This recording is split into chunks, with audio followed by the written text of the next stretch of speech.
उठाया, ऐसे हाथों से ऐसे उठा के ऐसे मेरे सामने। मैंने कहा दीदी ये क्या कर रहे हो? रुक जा, रुको रुको, समझ में नहीं, रुकना है। जय माता दी, गुड मॉर्निंग दोस्तों। सुबह के 4:30 बजे से हम उठे हुए हैं। एक्चुअली कुछ नहीं, थोड़ा सा मीत उठी थी, खांसी चल रही थी उसे, तो थोड़ा गर्म पानी वगैरह पिलाया, तो नींद नहीं आ रही थी। मालवीय जी भी उठ गए थे, हमने थोड़ी देर गर्म पानी वगैरह पिया, मीत को सुलाने की कोशिश की, तो फाइनली वह सोई है। 5:25 हो गए हैं, तो मैंने सोचा चलो उठ गए हैं तो उठ ही जाते हैं। घर के काम एक्चुअली अब मुझे ही करने हैं। रीज़न क्या है वो भी मैं आपको बताऊँगी। तो अब बहुत सी चीज़ें हो जाती हैं घर में, बैलेंस नहीं कर पाती हूँ मैं, यही कहूँगी। बैलेंस करना आना चाहिए। तो अभी तो उजाला नहीं हुआ है, ठंड है, हालांकि अभी गई नहीं है, ठंड तो लग रही है। तो चलो आज मॉर्निंग ड्रिंक पी लेते हैं, बहुत दिन से नहीं पी पा रहे हैं। वेट लॉस में मॉर्निंग और इवनिंग ड्रिंक दोनों, मॉर्निंग और नाइट ड्रिंक एक्चुअली दोनों ही इंपॉर्टेंट होती है। वो weight loss actually fat loss में बहुत हेल्प करती है, पर नहीं बना पाते तो आप ही बना लेते हैं। और वीकली इसे चेंज करना होता है। आप किसी भी डाइटिशियन से भी पूछेंगे ना, क्योंकि बॉडी उसकी यूज्ड हो जाती है। जैसे अभी मैं सिनेमन, लेमन और हनी वाला बना रही हूँ, अगर आप डाइटिशियन से भी पूछेंगे तो एक हफ्ते अगर आप सिनेमन अदरक का ले रहे हैं तो एक हफ्ते आपको शायद से कोरिएंडर का लेना चाहिए, एक हफ्ते आपको केसर का लेना चाहिए, एक हफ्ते आपको किसी और चीज़ का लेना चाहिए, सीड का लेना चाहिए। ऐसा चेंज करते रहना चाहिए, तो वो बॉडी पे बहुत ज़्यादा इफेक्टिव होता है। तो यहाँ तो मैं सिनेमन, अदरक के कुछ टुकड़े, ये फैट के लिए बहुत अच्छा होता है, पता है, ये बहुत अच्छे से तोड़ देता है। और मेथी टूटी हुई रखी थी, तो मैं मेथी के पराठे बना रही हूँ।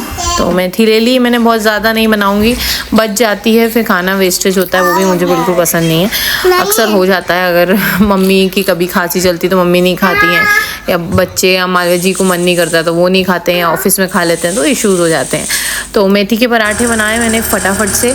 और जब मेरा ये पानी, मॉर्निंग ड्रिंक एक्चुअली ठंडा हो गया तो इसमें हनी डाल के मैंने लिया, आराम से बैठ के। आराम करने का टाइम नहीं मिला, 1 मिनट का ही फटाफट से पिया। उसके बाद मैंने सोचा मेथी के पराठे के साथ क्या बनाया जाए, तो मैंने टमाटर की चटनी बनाने का डिसीजन लिया। हल्का सा गुड़ भी डाला इसमें, चटनी बनाई मैंने। नाश्ते में भी खा सकते हैं और बच्चे अपने टिफ़िन में भी ले जा पाएंगे। उसके बाद बर्तन रखे थे, रात को धोए थे मैंने, पर थोड़े से बचे हुए थे वो, और अभी के जो भी बर्तन थे मैंने सोचा निकाल लेती हूँ। अगर सुबह और शाम, रात को बर्तन धोनेंगे तो बहुत हैवी नहीं होंगे, क्योंकि हर दिन एक साथ नहीं होता, किसी ना किसी दिन बहुत ज़्यादा बर्डन होगा और नहीं हो पाएंगी चीज़ें। उसके बाद झाड़ू लगाने आई थी, फिर से मीत उठ गई, तो मालवीय जी की नींद डिस्टर्ब ना हो इसीलिए मैं नीचे उसको ले आई, गर्म पानी दिया, शहद और हल्दी जैसा आप लोगों ने बताया था वो उसको दिया, तो थोड़ा उसको आराम लगा।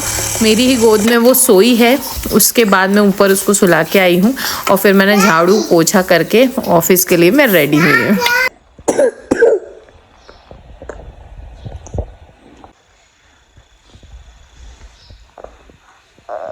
क्या हो बेटा, क्या हो मगू? तो फ्रेंड्स, 5 बजे उठ के भी लेट जाना किसको कहते हैं, कोई मुझसे पूछे। अब यही होता है, इस सीज़न में मैं इतनी परेशान हो जाती हूँ कि मेरे मन में बार बार आता है अब नेक्स्ट सीज़न से स्कूल नहीं जाऊँगी। लास्ट ईयर यही हुआ था, लेकिन मई जून में इतनी बोर हो जाती हूँ, फिर लगता है कर लेती हूँ। ये तो सोचे कि आपके पास अगर काम है तो यू आर ब्लेस्ड, हमें उसकी कद्र करनी चाहिए। बिज़ी हैं, काम है तो अच्छी बात है। लोग अनएम्प्लॉयड होते हैं, काम नहीं होता, डिप्रेशन में होते हैं, उससे तो कई बेहतर है। लेकिन कुछ लोग इस काम की वैल्यू नहीं करते हैं। घर आई तो मालवीय जी ऑफिस के लिए निकल चुके थे, क्योंकि उनका टाइमिंग 11 बजे का है, और अभी विंटर की वजह से लेट ऑफिस है, मतलब स्कूल है मेरा। तो मैं 8:30 पे जाती हूँ, 8 बजे बाकी टीचर्स का है, मेरा 8:30 से 11 है। और फेब के बाद शायद 7:30 से 10:30 हो जाएगा। तो मैं आई, उसके बाद गीत को स्कूल भेजा, और मतलब तैयार किया, स्कूल नहीं भेजा। आज भी वैन नहीं आई है। फिर रीत को, ये लोग बहुत नखरे करते हैं, इनको बड़ी मुश्किल से तैयार किया, और वहाँ मीत दीदी गुस्सा हो गई। क्या हुआ ये मीत को, क्या हुआ? मीत, व्हाट हैपन? मैं बड़ा टॉय लाऊंगी, आप स्कूल से आओगे तो। ये क्या है ना, ये दोनों मुझे गुस्सा ही दिखाते रहते, किसी चीज़ के लिए खुद लड़ेंगे, मैं क्या ही इंटरफेयर कर लूँ, फिर मुझे ही गुस्सा दिखाते हैं। मैं इन्हीं चीज़ों में रहती हूँ। तो वही गीत की वैन आज भी नहीं पहुँच पाए, वो भैया आउट ऑफ स्टेशन थे, तो कल से आएगी वैन। अब गीत कह रही मम्मा छोड़ दो, मुझ में तो हिम्मत नहीं बची दोस्तों, मेरी वैन बच गई, मेरी कमर बहुत तेज दुख रही है। मुझसे ना हो पाएगा रोज रोज जाना आना तो सामने तल्ली जाती है उसकी दीदी या मम्मी छोड़ने जाते हैं। मैंने कहा आप छोड़ दो, ले आएंगे, लेते में हम ले आएंगे, मैं या मानी जी, क्योंकि अब मेरी हालत हो गई है खराब। जा रही दीदी, चले जाओगे ना? बैग आपको ही टांगना पड़ेगा बेटा। तो आज मुझे बड़ी रचना के ऊपर दया आ रही है, या कहो कि अजीब अच्छा नहीं लग रहा है, क्योंकि आज रचना सुबह रात भर हम 3-4 बार उठे हैं, वो तो ठीक ही होता रहता है, पर आज रचना 4:30 बजे की उठी है। ऐसा नहीं कि मैं पति हूँ उसकी तारीफ कर रहा हूँ, मगर ये एक कोई भी इस चीज़ को रिलेट कर सकता है कि एक आउट ऑफ द वे जाके रचना मेहनत कर रही है, 4:30 बजे उठ के पूरा काम किया। और आज क्योंकि बाई जो हमारी दीदी आ रही थी, वो जितना हम पे कर रहे थे उनको 11,000 प्लस पे कर रहे थे, मगर वो उतना रिजल्ट नहीं मिल रहा था। ना बच्चे को रख रहे, वो टीवी पकड़ा देती थी, घर में चिप्स दे देती थी, या कुरकुरे रखे हैं या बिस्किट रखे हैं वो दे देती। ना कि हमने उनको इसलिए रखा था कि जैसे कि बच्चे अगर बार बार कुछ ना कुछ मांगते हैं तो आप अपने हिसाब से बना दो, जो भी आपको आता है, या नई चीज़ सीखो। तो वो कुछ भी नहीं, वो उस चीज़ में रिजिड थी। दूसरी चीज़ है कि मैं हम बुराई नहीं कर रहे, वो उनका नेचर होगा, मगर हम जो एक्सपेक्टेशन लेके आए थे, जब उनसे बात की थी रखते समय कि जो डील हुई थी वो ये हुई थी, क्योंकि हम चाह रहे अगर हमको टीवी दिखाना होता या हमको चिप्स या बाजार का सामान खिलाने होता तो फिर हम 11-12 हज़ार रुपये क्यों दे रहे? झाड़ू पोछा बर्तन के लिए तो हम फिर 5-6 हज़ार में कोई भी अच्छी वाइफ दीदी मिल जाएगी हमको। तो मैं लिए था बच्चों को रखने के लिए भी, क्या था स्टार्टिंग में तो अच्छा रखा, फिर धीरे धीरे वो दूसरी गली में ले आने लगी और बच्चे धूल में खेलना जिसकी वजह से उनको एलर्जी होने लगी, और प्लस वो फ़ोन पर बात करने लगी। ऐसा हमको 2-3 लोगों ने बताया, हमने भी कई जब हम वॉक करने जा रहे तो हमने देखा, हमने शुरू में इस तरह इग्नोर किया, मगर बार बार हो रही थी। सबसे बड़ी बात क्या करी उसने रचना के सामने, रचना ने वो बनाए थे चूड़ा, क्यों रचना चूड़ा बनाया था हमने? मैं ही बनाती थी सब खाने, नहीं चूड़ा बनाया था तो वो बच्चे खा रहे थे। हाँ, खिलाना भी नहीं था, सिर्फ बच्चों को ऑब्जर्व करना था। तो क्या किया, जैसे बच्चों ने गिरा गया, पैर से लग गया गलती से, पूरी कटोरी नीचे गिर गई, तो क्या करा उन्होंने? इस चटाई पे ऐसे उठाए, ऐसे हाथों से ऐसे उठा के ऐसे मेरे सामने। मैं कहा दीदी ये क्या कर रहे हो? वो तो बच्चे गिरा ही रही है, वो तो खुद चम्मच से गिरा रही है, डाल दिया खा लेगी। मैंने कहा उसी लिए मैंने सोच लिया हो गया। मैंने ऐसा कई बार किया होगा पहले भी, हो सकता है ना। तो मैंने कहा दीदी आप ये तो चूड़ा था, तो बोली वो तो गिरा रही है, तो आपको वही तो मना करना है, वही तो मना करना है ना आपको कि मत गिरा।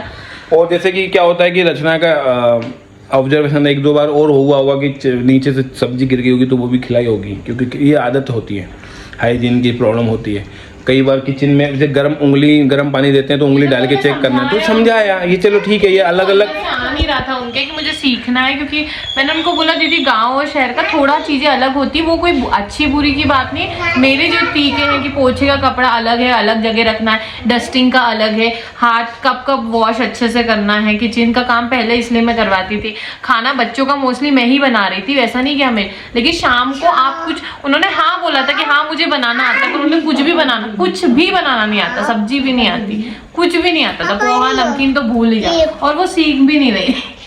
प्याज काटना भी नहीं आता था, वो दराता लेके आती थी, उसमें 1 घंटा। कुछ चीज को हमने उसको किया था, चलो ठीक है, ये तो हर आदमी जहाँ परवरिश होती है उस हिसाब से होता है, पर लाइफ में प्रोग्रेस ये होती है कि हम नई चीज सीख के आगे बढ़ रहे हैं, मगर वो नई सीखने में रिजिड रही। 1.5 महीने उन्होंने काम किया, ऑलमोस्ट 2 महीने काम किया, 10 दिन बाद 2 महीने हमारा इतना महंगा मेरा गिलास तोड़ दिया और वो बात है कि गमले के लिए पोट तोड़ा, डांटा हाँ, कि तुमने गलत जगह रखा, यहाँ रखा था तुमने करके। हमारा रबड़ प्लांट इसमें रखा था, इतना महंगा सेरेमिक का हम वो लाए थे गमला, तो मैंने कुछ नहीं बोला, मैंने कहा मान। और उसने रचना से बहस कर रही, हर दूसरी चीज में रचना से अब वो थोड़ी सी लैंग्वेज बैरियर तो था, मुझे लग रहा था। हाँ, मैं मेरी बात सुनती नहीं थी, मैं कुछ कहती थी, मम्मी कुछ कहती थी, वो नहीं करती थी। मालवे जी जब कहते थे तो कर लेते। तो इस बात को लेके पिछले 15 दिन से रचना और मेरे बीच में बहुत लड़ाई हुई थी। मैं कह रहा था रचना थोड़ा हेल्प हो रही है, हम वास्तु करने जाते तो रख लेती है, मगर ये हो रहा है कि फिर जैसे गंदा खाना खिलाना या केयरलेस तरीके से चीजें करना, वो हम पैसे देके तो नहीं सह सकते, तो फिर हमने उनको खाना मैं ही खिलाया, मना कर दिया। से उनको देखना होता था, देखने में भी इतनी लापरवाही, तो फिर तो ठीक है मना कर दिया, कोई बात नहीं।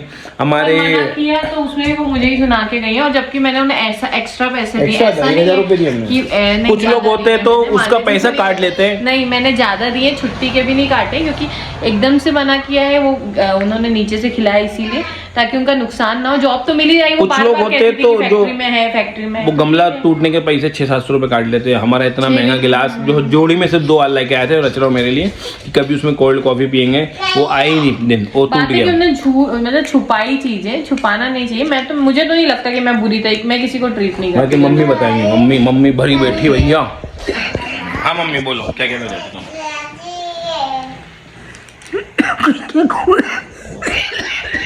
रुक जाओ, रुको, समझ में नहीं आ रही, रुकना है। मम्मी क्या कहेंगे सुनना है, खांसी चल रही है इनको पंप लेना है। बोलो क्या थी भाई, दीदी कैसे काम करती थी बताओ? हाँ, वो बच्चों को तो एक चक्कर लगा के आ जाती थी। नहीं तो चलो मैं समझा, बाद में समझा देंगे ना, क्योंकि हाँ सांस फूल रही है अस्थमा, ये इसलिए उनको लेके बैठा हूँ। पहले ये दे दो फिर बाद में बात चलता है, इसलिए हमने उनको मना कर दिया है, भगाए नहीं है, सब मना कर दिया है। और अभी रचना पिछले उन्होंने ऐसा कहा भी नहीं क्यों क्या कुछ नहीं, उन्होंने कहा कि मैंने जब मना किया कि दीदी नहीं जम रहा तो कहती मैं जाऊँ, फिर मैं यहाँ जाओ दीदी। मैं सोच रहा था कि 1 हफ्ते बाद उनको बोल लेंगे कि और समझ लेंगे मौका देंगे। बोलेंगे कुछ कि मैंने उन्हें खुद ने बोला कि तो मैं जाऊँ भैया, आप कल से नहीं आऊँ, तो ठीक है वापिस। जब माला जी ऑफिस में तो मैं आके मुझे बहुत खरी खोटी सुनाई। माला जी ने कहा था कुछ मत कहना, तो मैंने कुछ नहीं कहा। कोई बात नहीं, चलो तो ये वीडियो यहीं तक रखना, ज़्यादा हमसे बन नहीं पा रहे हैं क्योंकि हम बहुत ज़्यादा बिजी चल रहे हैं। तो दोस्तों थोड़ा सा देखिएगा, रचना ने आज कंटेंट बनाया, जरूर लाइक शेयर सब्सक्राइब करिएगा। और दोस्तों मैं आज कुछ नहीं कह रही, स्कूल में भी कुछ हो रहा है, बच्चे भी कुछ कह रहे, तो मेरी हिम्मत ही नहीं हो रही कि मैं कुछ कहूँ। थोड़ी समस्या, बाय कर दो, बाय, जय माता दी। वो कहाँ बाय कर रही हो उधर अकेले?